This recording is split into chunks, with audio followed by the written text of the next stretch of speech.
څنګه چل دی استاد کار د خلاص کو بس دا استاد لږ پاتې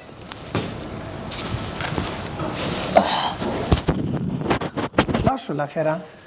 رئیس صاحب ماشین خو آماده شو بس تیار کله د خوښې کار پې شروع کولی شو دا ښه شو او استاد هغه جواد د پیژندو والله یاره د هغه پلار وفات شو یار سره هو والله زه اوس به ورله پته ولګي رئیس صاحب هغه چې پلار یې ژوندی و که نه نو بیا به ډېر عیش عشرت او مزو کې ګرځېده زه به درله خپله کیسه وکړم کله نه چې کار شروع کړی که نه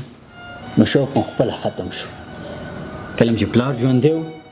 نو موږ به د جاز اخیستو تمه ترې درلوده چې موږ له دا شوله دا شوله که دا کو هغه کو اوس چې خپل هم کار شروع کړو په دغه بنده کوټه کې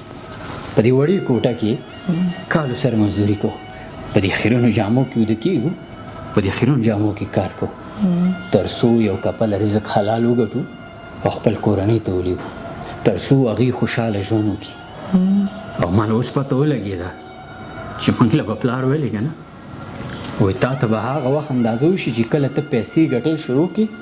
نو تا له به پته ولګي چې دا ژوند او زندګي څه شی دی او بیا دا د کور ذمهواري څه شی دی هغه وخت موږ نه پوهېدو